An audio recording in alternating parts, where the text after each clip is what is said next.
네, 그렇습니다. 그럼 북미 정상회담에 앞서 벌어지는 이 실무 협상에 관련된 소식을 알아보겠습니다. 지금 북미 당국자들은 양측 정상의 하노이 입성을 하루 앞두고 막판 빅딜을 조율하고 있는 것으로 보입니다. 북미 간 실무 협상이 진행되고 있는 파르크 호텔 앞을 연결해 현재 상황을 알아보겠습니다. 이재동 기자.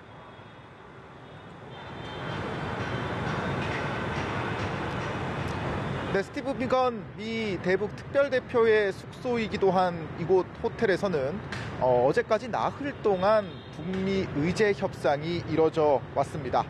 김혁철 북한 대미 특별대표는 오늘 영빈관에 머무르고 있는 것으로 전해지고 있어 아직까지는 김혁철 대표와 비건 대표가 만나는 정황이 포착되고 있지는 않습니다만은 조금 전에 북한 게스트하우스에서 나온 차가 이곳으로 들어가는 모습을 볼 수가 있었거든요. 그렇기 때문에 오늘도 북미 실무진들 간의 협상이 계속해서 이어지고 있을 것으로 전망이 됩니다. 양측은 그동안의 실무 협상 상황을 본국과 조율하면서 합의문의 문안을 각자 다듬어 왔습니다. 회담이 불과 이틀밖에 남지 않았기 때문에 큰 틀에서는 합의문에 얼개가 만들어졌을 테지만 양측은 이번 회담에서 최대한의 성과를 내기 위해 정상회담 직전까지 디테일한 부분을 놓고 협상을 이어갈 것으로 보입니다. 하노이 외교소식통은 북미 양측이 밀도 있는 협상을 진행하고 있다면서 지난해 싱가포르 1차 정상회담보다는 훨씬 진지한 논의가 진행되는 것으로 안다고 분위기를 전했습니다.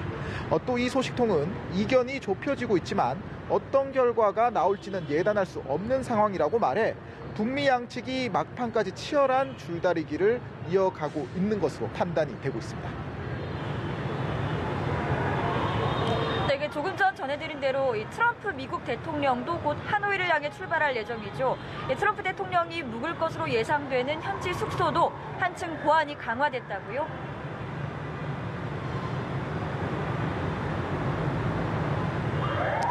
네, 그렇습니다. 말씀하신 것처럼 이번 2차 북미 정상회담 기간 중에 도널드 트럼프 미국 대통령이 묵을 것으로 보이는 JW 메리어트 하노이 호텔은 한동안 계속해서 보안이 강화되고 있는 모습을 볼 수가 있습니다.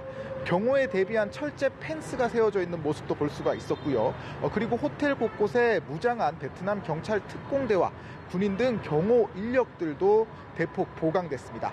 트럼프 대통령은 어제 백악관에서 열린 전 미주 지사협회 연회에서 매우 흥미로운 이틀 반이 될 것이라면서 우리는 완전한 비핵화의 기회를 가지고 있다고 말했습니다. 트럼프 대통령은 또 자신이 김정은 북한 국무위원장과 매우 좋은 관계를 가지고 있다면서 김 위원장과 견해가 일치한다고도 언급했습니다. 트럼프 대통령이 정상회담을 앞두고 거듭 낙관론을 피력하면서 이번 회담에 대한 기대감은 한층 높아지고 있는데요. 다만 동시에 북한 비핵화에 대해 서두르지 않겠다는 입장을 재차 밝히고 있어 이번 회담에서 북한의 비핵화 로드맵이 어느 정도로 그려질지는 끝까지 지켜봐야 할 것 같습니다. 지금까지 베트남 하노이 파르크 호텔에서 연합뉴스TV 이재동입니다.